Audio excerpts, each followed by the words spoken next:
Hello, I'm correspondent Huo Siying.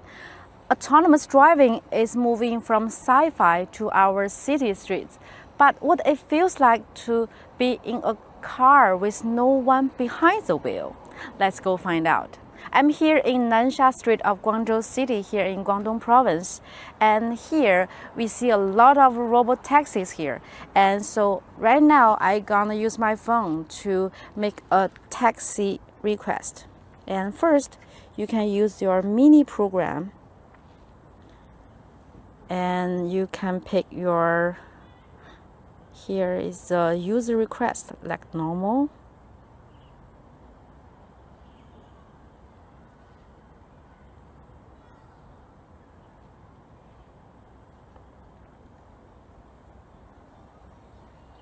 Actually, this is my first time to hail a cab, so I got some coupon here, and I just press this one, and it mentioned this is my pickup spot here, 水舞广场, and there's my, just type in my destination.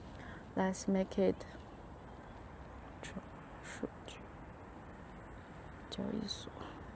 okay, here we go. Here comes the 7th generation robotaxi is ready for you, at your service. I just got a notification. My robotaxi will be arriving soon.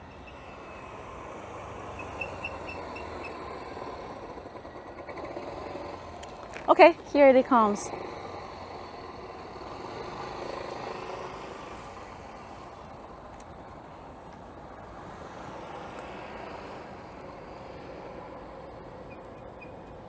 Let's head inside.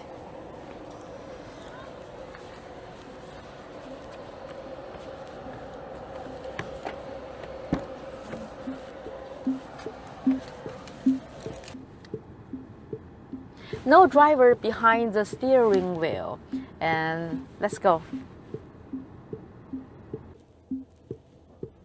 We are about to start. Please make sure your seatbelt is securely fastened. Cabin AC is on. You can adjust speed and direction via rear tablet and vents manually. You can contact us by tapping the assist button. New music, seat adjustment, intelligent voice chat, and more features are now live. Sit back and enjoy your autonomous journey. So the vehicle is reminding us to fasten our seatbelt. Right here. If you sit at the back seat, and there is a notification for you. And here is a little screen for the back seat, and you can check the whole journey here.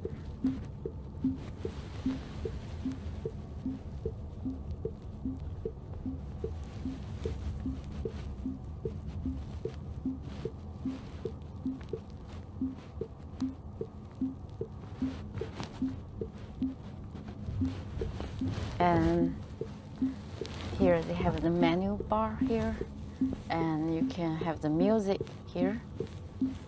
And let's hit some music.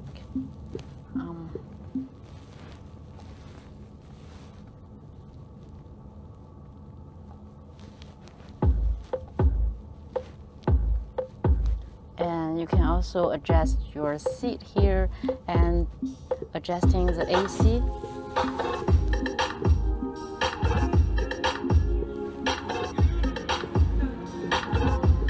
Much cooler.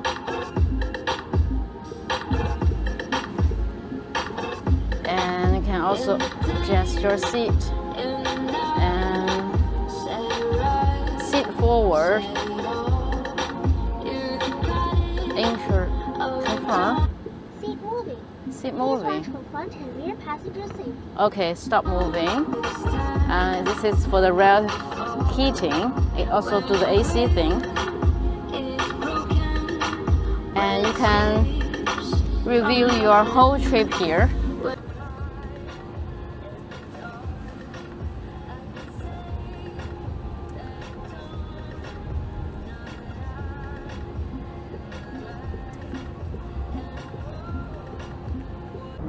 first impression, it feels like incredibly normal, but surreal.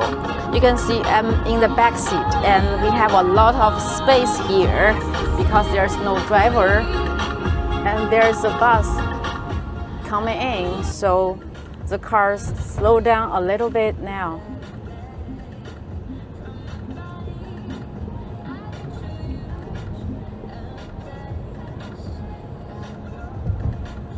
You can see there is no jerky movement or sudden stop here.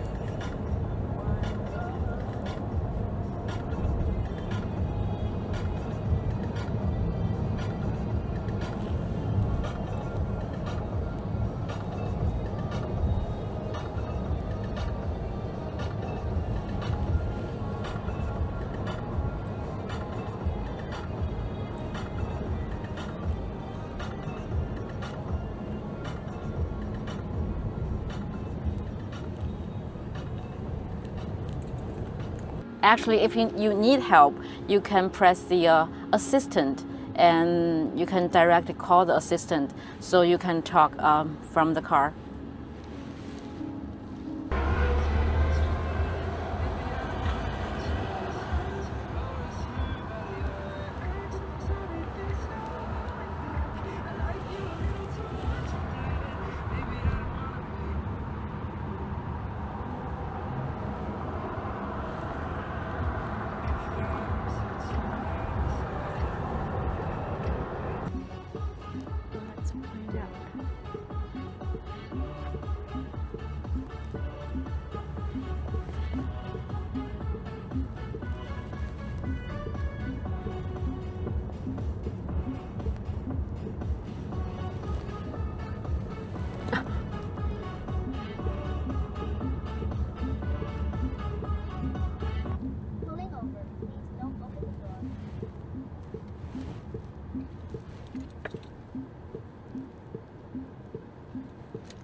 We have just reached our destination.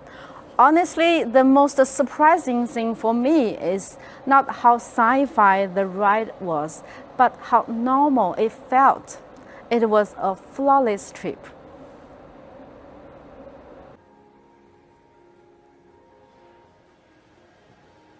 We made it to the Innovation Center. Here we are joined by our guest to talk about the brain behind the wheel.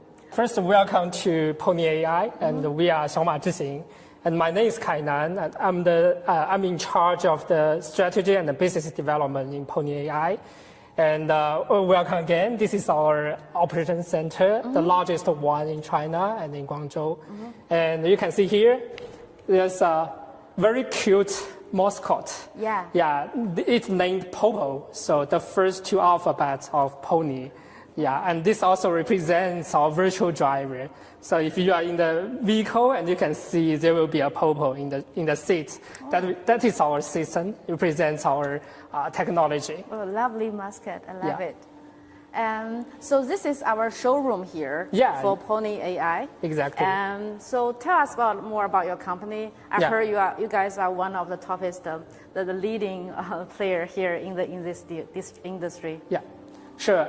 You can see here, this is the vehicles that we have. We are an autonomous driving company, so vehicle is basically our business. So in the top, there's robotaxis, and in the bottom is robotrucks. So for robotaxis, we are right now in the generation 7. So we have 3 models here and work together with Guangzhou Automobile Corporation, Beijing Automobile, and Toyota. And the most important characteristics here is that it's very reliable. So we have tested and operates in a long time, and the design life cycle is more than 10 years and more than 600,000 kilometers. So safe, reliable. And in the bottom is robotrucks. So we also have right now it's generation 4. So we work together with the first automobile and the Sany. and work together to create this kind of robotaxi. It will also provide the services all around China. Wow. So I also heard that you guys also have like a global footprint. You have a lot of overseas offices and R&D centers. Exactly. So we have, right now, we have a lot of testing ongoing, except China, besides China. So in China, we have achieved a lot of firsts. Like we are the first in China to launch the autonomous ride-hailing services, and also the first in China to achieve, to start the driverless robotaxis in all the tier 4 cities. So we built our technology in Chinese scenarios, and it's more like a China product. But right now we are like exporting this kind of product with great competitive advantage in areas like Middle East, in areas like Korea, and in areas like Singapore. So they open for us and are very interesting in this kind of top advanced technology. So we are also doing this kind of project with them, and in the future we will bring this kind of autonomous mobility everywhere. Luxembourg. We also have the autonomous driving research center there, and also conducting the public road testing. So, and hopefully that we will have this kind of services like with the same level as China globally in the future. Yeah. Autonomous driving is like a human. So when we human beings drive a car, we use eyes to see the surrounding things, and then we use our brain to perceive and to plan and to control the vehicle. So for our vehicle, it's like similar to that. So as you can see here, this is our ECU computing system. The computing system is like the brain. So it do all the computing. And also when you receive some information, it will make judgment and perceive everything. And here you can see a lot of sensors. We have LiDAR, we have radar, we also have camera. And we use a technology called sensor fusion to fuse the information together and then push those information to the computing system, and then use our algorithm to make judgment and make it a very safe and reliable robotaxi. So I want to know about the eye of the autonomous driving. Yeah. So this is the eye. This is one example of the LiDAR that we use. I think this we use like in the 5th generation and use as the blind spot LiDAR. So it can capture the 3D points of the obstacles, and then our computing system can perceive and then decide what kind of things are there to help the system to make the prediction and make the control of the vehicle. So it's quite like an eye, but just one part of the eye system as a whole. We also have other LiDARs, we have radars, we have cameras. So. Something like that? Yeah, That's another example of the LiDAR. This one, yeah. So this is for the park. Could you show us? Yeah, I think it has been used in here, like the blind spot. The blind spot. Yeah, That's very important. The blind spot. But it's really hard to imagine like you can embody so many super complex technology in one little thing here. Yeah. This actually are not designed by us, but it's a supplier provided this, but we have a very deep collaboration and communication with the suppliers. We define this kind of things, what we need and what they can provide. So it's like a mutual communication process. And thanks a lot to this industry, because in China, for this intelligent vehicle industry, we develop a lot. We are the leaders in the world right now. So with this industry, like we have a lot of L2 plus and level 3 vehicles on the road, and the suppliers also started creating this kind of cost efficiency, very good products, so we can also use it. So it's like we have top talents, we have top technology, but we also grow with the industry to push our technology to the next level. So moving here, we have real cars located here. And this is RoboTruck. So we have this kind of robo trucks we design and manufacture with the collaborators, OEMs, and then we have these robo trucks, and it provides the logistics services to a lot of customers. So we right now have more than 200 robo trucks on service, and we provide services in highway and in long-haul heavy-duty transportation, and also in the port. So you can see here, we also use a lot of sensors as the eyes. So for example, on top, we have LiDARs, and we have cameras, and we also have radar. So it has a shared stack with robotaxis. Like 80% of the technology are shared. But for some special scenarios, especially for RoboTruck, because they are very heavy and large, so they have to see much longer. Because if we want to stop a RoboTruck, we definitely need more time and long distance. Yeah. Then it has to see like a longer range, and also have some customization to the control. So like 80% are shared, but the rest 20% are customized or tailored to this kind of RoboTrucks. Yeah, you just answered the questions. I was wondering, what's the unique, what's the most challenging things for a vehicle like this big to drive itself? Yeah, it must be very challenging. Yeah, safety first, fundamental thing, and customization. Okay. Yeah. I also heard like you guys have a lot of cooperation with like big brands like Toyota or GAC. Yeah. So I'm wondering what's the cooperation partnership looks like? Are you guys working together to build a car? Yeah, definitely. We can see here a lot of real cars for robotaxis. You mentioned Toyota, and we have Beijing Automobile and the Guangzhou Automobile. So the way that we work is that we work very closely. So for automobile OEMs, they have this kind of vehicle platform. And we have our virtual driver assistant. So it's software and the vehicle combined, integrated.